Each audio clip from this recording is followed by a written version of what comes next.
بسم اللہ الرحمن الرحیم۔ السلام علیکم۔ فیاض حنیف سندو آپ کی خدمت میں حاضر ہے۔ آج سورہ یوسف کے سلسلے کا 5واں لیکچر ہے۔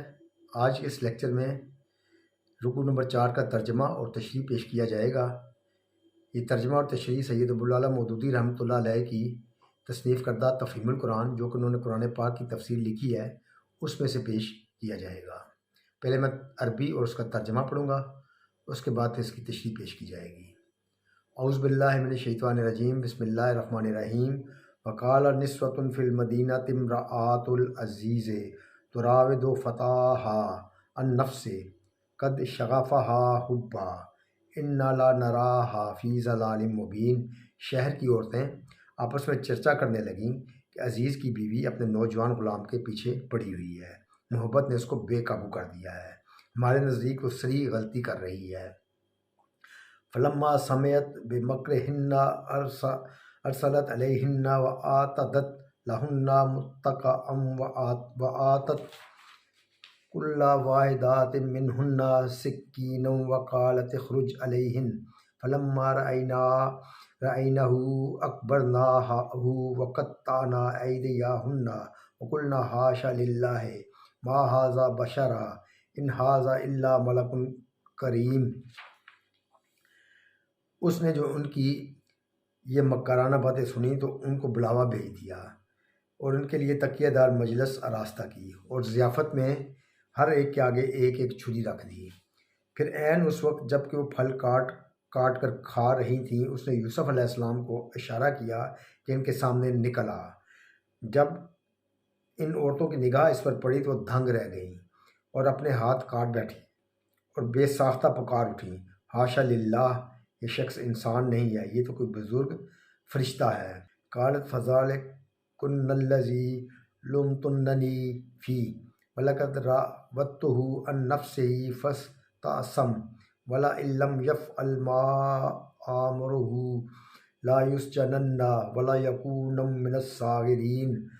عزیز کی بیوی نے کہا، دیکھ لیا، یہ ہے وہ شخص جس کے معاملہ میں تم مجھ پر باتیں بناتی تھیں، بے شک میں نے اسے رجھانے کی کوشش کی تھی مگر یہ بچ نکلا، اگر یہ میرا کہنا نہ مانے گا تو قید کیا جائے گا اور بہت ذلیل و خوار ہوگا۔ قال رب السجن احب الی مما یدعوننی الیہ والا تصرف عنی کیدہن اصب علیہن واکن من الجاہلین۔ یوسف علیہ السلام نے کہا، اے میرے رب، قید مجھے منظور ہے بنسبت اس کے کہ میں وہ کام کروں جو یہ لوگ مجھ سے چاہتے ہیں۔ اگر تو نے ان کی چالوں کو مجھ سے دفع نہ کیا تو میں ان کے دام میں پھنس جاؤں گا اور جاہلوں میں شامل رہوں گا۔ فاستجاب لہ ربہ فصرف عنہ کیدہن انہ ھو السمیع العلیم۔ اس کے رب نے اس کی دعا قبول کی اور ان عورتوں کی چالیں اس سے دفع کر دیں، بے شک وہی ہے جو سب کی سنتا اور جانتا ہے۔ ثم بدا لہم من بعد ما رأوا الآیات لیسجننہ حتی حین۔ پھر ان لوگوں کو یہ سوجی کہ ایک مدت کے لیے اسے قید کر دیں، حالانکہ اس کی پاک دامنی اور خود اپنی عورتوں کے برے اطوار کی صریح نشانیاں دیکھ چکے تھے۔ صدق اللہ العظیم۔ اب میں اس کی تشریح پیش کرتا ہوں۔ شہر کی عورتیں آپس میں چرچا کرنے لگیں کہ عزیز کی بیوی اپنے نوجوان غلام کے پیچھے پڑی ہوئی ہے، محبت نے اس کو بے قابو کر رکھا ہے، ہمارے نزدیک تو صریح غلطی کر رہی ہے۔ اس نے جو ان کی یہ مکارانہ باتیں سنی تو ان کو بلاوا بھیج دیا اور ان کے لیے تکیہ دار مجلس راستہ کی، یعنی ایسی مجلس جس میں مہمانوں کے لیے تکیے لگے ہوئے تھے۔ مصر کے آثار قدیمہ سے بھی اس کی تصدیق ہوتی ہے کہ ان مجلسوں میں تکیوں کا استعمال بہت ہوتا تھا۔ بائبل میں اس ضیافت کا کوئی ذکر نہیں ہے، البتہ تلمود میں یہ واقعہ بیان کیا گیا ہے، مگر وہ قرآن سے بہت مختلف ہے۔ قرآن کے بیان میں جو زندگی، جو روح، جو فطریت، جو اخلاقیت پائی جاتی ہے، اس سے تلمود کا بیان بالکل خالی ہے۔ اور ضیافت میں ہر ایک کے آگے ایک ایک چھری رکھ دی۔ پھر عین اس وقت جب کہ وہ پھل کاٹ کاٹ کر کھا رہی تھی، اس نے یوسف علیہ السلام کو اشارہ کیا کہ ان کے سامنے نکل آ۔ جب ان عورتوں کی نگاہ اس پر پڑی تو وہ دھنگ رہ گئیں، اپنے ہاتھ کاٹ بیٹھیں اور بے ساختہ پکار اٹھیں، حاشا للہ، یہ شخص انسان نہیں، یہ تو کوئی بزرگ فرشتہ ہے۔ عزیز کی بیوی نے کہا، دیکھ لیا، یہ ہے وہ شخص جس کے مقابلہ میں تم مجھ پر باتیں بناتی تھی۔ بے شک میں نے اسے رجھانے کی کوشش کی تھی مگر یہ بچ نکلا۔ اگر یہ میرا کہنا نہ مانے گا تو قید کیا جائے گا اور بہت ذلیل و خوار ہوگا۔ اس سے اندازہ ہوتا ہے کہ اس وقت مصر کے اونچے طبقوں کی اخلاقی حالت کیا تھی۔ ظاہر ہے کہ عزیز کی بیوی نے جن عورتوں کو بلایا ہوگا وہ امراء، رئیسوں اور بڑے عہدیداروں کی بیگمات ہوں گی۔ ان عالی مرتبہ خواتین کے سامنے وہ نوجوان کو پیش کرتی ہے اور اس کی خوبصورت جوانی دکھا کر انہیں قائل کرنے کی کوشش کرتی ہے کہ جو کچھ میں نے کیا وہ صحیح تھا۔ پھر یہ بڑے گھروں کی بہو بیٹیاں خود بھی اپنے عمل سے گویا اس عمل کی تصدیق فرماتی ہیں۔ واقعی ان میں ہر ایک ایسے حالات میں وہی کچھ کرتی جو بیگم عزیز نے کیا ہے۔ پھر شریف خواتین کی اس بڑی مجلس میں معزز میزبان کو علانیہ اپنے اس عزم کا اظہار کرتے ہوئے کوئی شرم محسوس نہیں ہوتی کہ اگر اس کا خوبصورت جوان اس کی خواہش نفس کا کھلونا بننے پر راضی نہ ہوا تو اسے جیل بھجوا دے گی۔ یہ سب کچھ اس بات کا پتہ دیتا ہے کہ یورپ اور امریکہ اور ان کے مشرقی مقلدین آج عورتوں کی جس آزادی و بے باکی کو 20ویں صدی کی ترقی کا کرشمہ سمجھ رہے ہیں وہ کوئی نئی چیز نہیں ہے، بہت پرانی چیز ہے۔ سینکڑوں برس پہلے مصر میں اسی شان کے ساتھ پائی جاتی تھی جیسی آج اس روشن زمانے میں پائی جاتی ہے۔ یوسف نے کہا، اے میرے رب، قید مجھے منظور ہے بنسبت اس کے کہ میں وہ کام کروں جو یہ لوگ مجھ سے چاہتے ہیں۔ اگر تو نے ان کی چالوں کو مجھ سے دفع نہ کیا تو میں ان کے دام میں پھنس جاؤں گا اور جاہلوں میں شامل ہو رہوں گا۔ یہ آیات ہمارے سامنے ان حالات کا ایک عجیب نقشہ پیش کرتی ہیں جن میں اس وقت حضرت یوسف علیہ السلام مبتلا تھے۔ 19-20 سال کا ایک خوبصورت نوجوان جو بدویانہ زندگی سے بہترین تندرستی اور بھری جوانی لیے ہوئے آیا ہے، غریبی، جلاوطنی اور جبری غلامی کے مراحل سے گزرنے کے بعد قسمت اسے دنیا کی سب سے بڑی متمدن سلطنت کے پایہ تخت میں ایک بڑے رئیس کے ہاں لے آتی ہے۔ یہاں پہلے تو خود اس گھر کی بیگم ہی اس کے پیچھے پڑ جاتی ہے جس سے اس کا شب و روز کا سابقہ ہے۔ پھر اس کے حسن کا چرچا سارے دارالسلطنت میں پھیلتا ہے اور شہر بھر کے امیر گھرانوں کی عورتیں اس پر فریفتہ ہو جاتی ہیں۔ اب ایک طرف وہ ہے اور دوسری طرف سینکڑوں خوبصورت جال ہیں جو ہر وقت ہر جگہ اسے پھانسنے کے لیے پھیلے ہوئے ہیں۔ ہر طرح کی تدبیریں اس کے جذبات کو بھڑکانے، اس کے زہد و تقویٰ کو توڑنے کے لیے کی جا رہی ہیں۔ جدھر جاتا ہے یہی دیکھتا ہے کہ گناہ اپنی ساری خوشنمائیوں اور دل فریبیوں کے ساتھ دروازے کھولے اس کا منتظر کھڑا ہے۔ کوئی فجور اور گناہ کے مواقع خود ڈھونڈتا ہے مگر یہاں خود مواقع اس کو ڈھونڈ رہے ہیں اور اس طاق میں لگے ہوئے ہیں کہ جس وقت بھی اس کے دل میں برائی کی طرف ادنا سا میلان پیدا ہو وہ فوراً اپنے آپ کو اس کے سامنے پیش کر دیں۔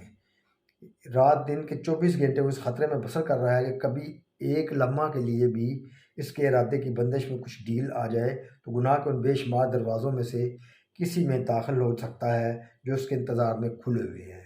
اس حالت میں یہ خدا پرست نوجوان جس کامیابی کے ساتھ ان شیطانی ترغیبات کا مقابلہ کرتا ہے وہ بجائے خود کچھ کم قابل تعریف نہیں ہے مگر ضبط نفس کے اس حیرت انگیز کمال پر عرفان نفس اور طہارت فکر کا مقابلہ کرتا ہے۔ وہ بجائے خود کچھ کم قابل تعریف نہیں مگر ضبط نفس کے اس حیرت انگیز کمال پر عرفان نفس اور طہارت فکر کا مزید کمال یہ ہے کہ اس پر بھی اس کے دل میں کبھی متکبرانہ خیال نہیں آتا کہ واہ رے کیسی مضبوط ہے میری سیرت کہ گناہ کی طرف میرے قدم نہیں پھسلتے۔ اس کے بجائے وہ اپنی بشری کمزوری کا خیال کر کے کانپ اٹھتا ہے اور نہایت عاجزی کے ساتھ خدا سے مدد کی التجا کرتا ہے کہ اے رب، میں ایک کمزور انسان ہوں، میرا اتنا بل بوتا کہاں کہ ان بے پناہ ترغیبات کا مقابلہ کر سکوں۔ تو مجھے سہارا دے اور مجھے بچا، ڈرتا ہوں کہ کہیں میرے قدم پھسل نہ جائیں۔ در حقیقت حضرت یوسف علیہ السلام کی اخلاقی تربیت کا اہم ترین اور نازک ترین مرحلہ تھا دیانت، امانت، عفت، حق شناسی، راست روی، انضباط اور توازن ذہنی کی غیر معمولی صفات جو اب تک اس کے اندر چھپی ہوئی تھیں اور جن سے وہ خود بھی بے خبر تھے، وہ سب کی سب اس شدید آزمائش کے دور میں ابھر آئیں اور پورے زور کے ساتھ کام کرنے لگیں، اور انہیں معلوم ہو گیا کہ ان کے اندر کون کون سی قوتیں موجود ہیں اور ان سے کیا کام لے سکتے ہیں۔ اس کے رب نے اس کی دعا قبول کی اور عورتوں کی چالیں اس سے دفع کر دیں۔ بے شک وہی ہے جو سب کی سنتا اور سب کچھ جانتا ہے۔ دفع کرنا اس معنی میں ہے کہ یوسف علیہ السلام کی سیرت صالح کو ایسی مضبوطی بخش دی گئی جس کے مقابلے میں ان عورتوں کی ساری تدبیریں ناکام ہو گئیں۔ نیز اس معنی میں بھی ہے کہ مشیت الہی نے جیل کا دروازہ ان کے لیے کھلوا دیا۔ پھر ان لوگوں کو یہ سوجی کہ ایک مدت کے لیے اسے قید کر دیں، حالانکہ وہ اس کی پاک دامنی اور خود اپنی عورتوں کے برے اتوار کی سی نشانیاں دیکھ چکے تھے۔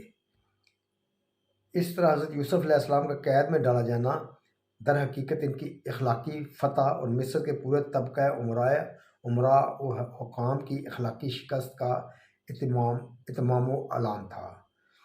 حضرت یوسف علیہ السلام کوئی غیر معروف اور گمنام آدمی نہ رہے تھے۔ سارے ملک میں اور کم از کم دارالسلطنت میں تو عام و خاص سب ان سے واقف ہو چکے تھے، اور اس کی وجہ سے اپنے گھر بگڑتے دیکھ کر مصر کے حکام نے اپنی خیریت اسی میں دیکھی ہو کہ اسے قید کر دے۔ ظاہر ہے کہ ایسا شخص چھپا نہیں رہ سکتا، یقیناً گھر گھر اس کا چرچا پھیل گیا ہوگا۔ عام طور پر لوگ اس بات سے بھی واقف ہو گئے ہوں گے کہ یہ شخص کیسے بلند، مضبوط اور پاکیزہ اخلاق کا انسان ہے، اور یہ بھی جان گئے ہوں گے کہ اس شخص کو جیل اپنے کسی جرم پر نہیں بھیجا گیا ہے، بلکہ اس لیے بھیجا گیا ہے کہ مصر کے عمراء اپنی عورتوں کو قابو میں رکھنے کے بجائے اس بے گناہ کو جیل بھیج دینا زیادہ آسان پاتے ہیں۔ اس سے یہ بھی معلوم ہوا کہ کسی شخص کو شرائط انصاف کے مطابق عدالت میں مجرم ثابت کیے بغیر بس یوں ہی پکڑ کر جیل بھیج دینا بے ایمان حکمرانوں کی پرانی سنت ہے۔ اس معاملہ میں آج کے شیاطین 4000 برس کے پہلے کے اشرار سے کچھ بہت زیادہ مختلف نہیں ہیں۔ فرق اگر ہے تو بس یہ ہے کہ وہ جمہوریت کا نام نہیں لیتے تھے، اور یہ اپنے ان کرتوتوں کے ساتھ یہ نام بھی لیتے ہیں۔ وہ قانون کے بغیر اپنی غیر قانونی حرکتیں کیا کرتے تھے، اور یہ ہر ناروا زیادتی کے لیے پہلے ایک قانون بنا لیتے ہیں۔